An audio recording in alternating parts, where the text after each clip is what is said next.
मेरा वक्तव्य शुरू करने से पहले मेरे मंच पे विराजमान उन महापुरुषों को नमन करना चाहूंगा जिन्होंने इस देश को आजाद कराने में और ये जो शानदार जो सुंदर लोकतंत्र बनाया है हमारे देश को,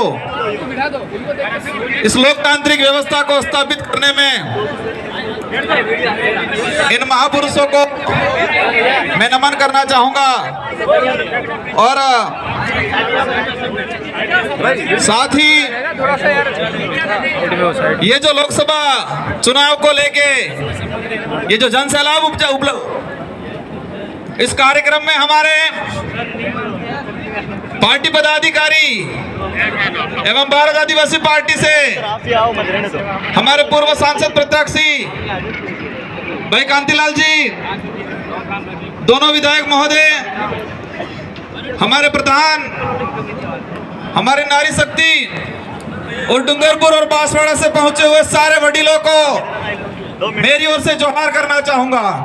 बात करनी है आपसे। ये बांसवाड़ा के इतिहास के अंदर ये पहली बार लोकतांत्रिक व्यवस्था स्थापित होगी, ऐसा लगता है मुझे। इस बार पहली बार लोकतांत्रिक व्यवस्था स्थापित होगी इस बांसवाड़ा के अंदर।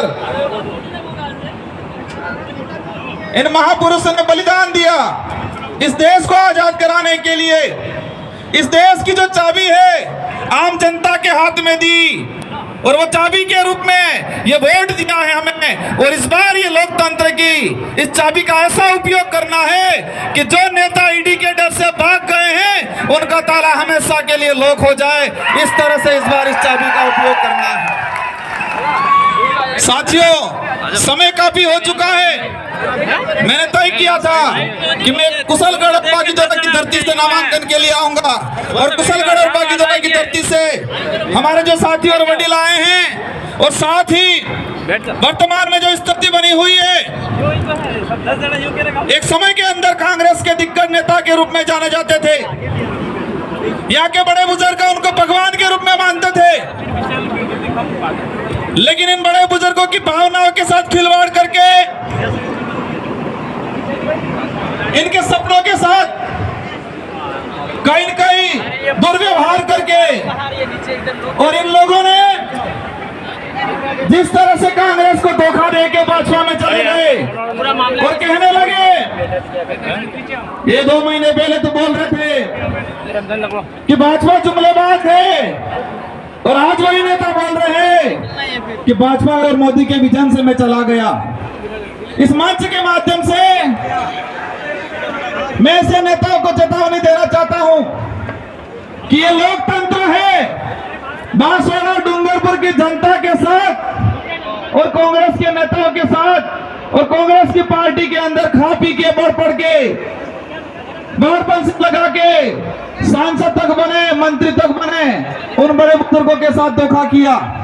और आज मैं कुशलगढ़ गया था, मुझे खुशी है कि हमारे इस पंडाल के अंदर कई कांग्रेसी कार्यकर्ता और पदाधिकारी ने हमको समर्थन दिया, उनके लिए मैं धन्यवाद देना चाहूंगा। क्योंकि इस क्षेत्र में उन लोगों ने कांग्रेस और बीजेपी के नाम से बांटने का, उनकी राजनीतिक रोटियां सेकने का काम किया था और आज कह रहे हैं कि हमने घर वापसी कर ली। हम सबको मिलके इस बार एहसास कराना है कि नेता बिक सकता है, जनता बिकने वाली नहीं है। समय का काफी अभाव हो गया है। हमारे कई वक्ता, दोनों विधायक महोदय बोलना बाकी है। अपन नामांकन रैली के रूप में जाएंगे और अपना बाकी जो वक्तव्य है हमारे जो साथी है और मेरा भी जो वक्तव्य बाकी रहेगा, हम वहाँ पर जो कार्यक्रम आयोजित हो रहा है उस कार्यक्रम कलेक्ट्रेट के बाहर अपन करेंगे। इसलिए आप सभी को शांतिपूर्वक तरीके से, अनुशासित तरीके से रैली के रूप में अपन को पहुंचना है। और सबसे पहले हमारे महिलाएं रहेंगी, बड़े बुजुर्ग रहेंगे, इसके बाद युवा रहेंगे।